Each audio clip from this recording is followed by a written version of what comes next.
করার চেষ্টা করি and I've always been someone that যেটা আমি রাইট মনে করি আমি ওই বিষয়ে কথা বলতে পছন্দ করি। যেহেতু আমি ক্রিকেটের লোক, ক্রিকেট নিয়েই কথা বলি। দেখেন, আমরা ক্রিকেটে বা অন্য যে কোনো স্পোর্টসে আমরা সবসময় এন্ড রেজাল্টটা নিয়ে ভাবি।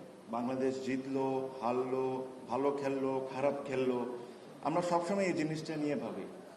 বাট প্রত্যেকটা জিতা হারা, ভালো খেলা খারাপ খেলার সাথে অনেক কিছু জড়িত থাকে। অ্যান্ড জড়িত থাকে কি, ফর এক্সাম্পল আমি ক্রিকেট বোর্ডে কারা আমাদের পলিসি মেকার, কারা আমাদের ডিসিশন মেকার, কারা আমাদেরকে রিপ্রেজেন্ট করছে, কারা যে বোর্ড ডিরেক্টররা তাদের স্বপ্ন কি আমাদেরকে নিয়ে, তাদের ক্রিকেটিং আন্ডারস্ট্যান্ডিং কি আমাদেরকে নিয়ে, এগুলা প্রত্যেকটা জিনিস জড়িত থাকে বাংলাদেশ ভালো খেলা জিতা ভালো না খেলা সব কিছু নিয়ে। তো যদি আজকে জেলার বিভাগের একটা এত সুন্দর প্রোগ্রাম, আমি ছোট হয়ে আপনাদেরকে একটা জিনিস রিকোয়েস্ট করব যে যারা যোগ্য ক্রিকেট বোর্ডকে রিপ্রেজেন্ট করার জন্য, বা ওটা জেলার থেকে হোক বিভাগ থেকে হোক, যাদের বেসিক ক্রিকেটিং আইডিয়াস আছে, যাদের একটা স্বপ্ন আছে যে আমি বাংলাদেশ ক্রিকেটকে এই জায়গায় নিয়ে যেতে চাই, আমি এটাই রিকোয়েস্ট করবো যে তাদেরকেই সিলেক্ট করা হোক।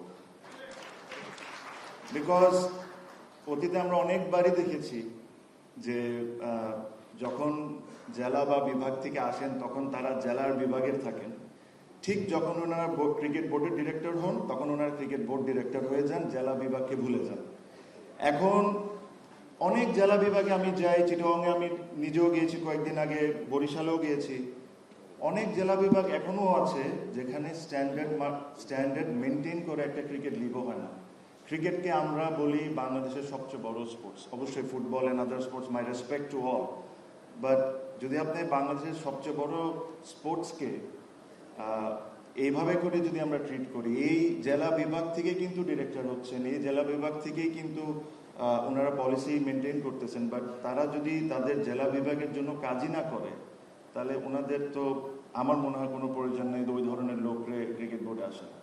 সো এটাই রিকোয়েস্ট করবো, আমি ছোট হয়ে সবাইকে রিকোয়েস্ট করব যে এমন মানুষকে চুজ করবেন আপনারা যারা যোগ্য। আর লাস্টলি আমি এই কথাটাই বলে শেষ করব যে যদি আসলে আমাদের স্পোর্টসে কোনো কিছু ডিফারেন্স করতে হয় তাহলে আমাদের চিন্তায় ডিফারেন্স করতে হবে আর আমাদের ডিসিশন মেকিংয়ে ডিফারেন্স করতে হবে। Thank you so much.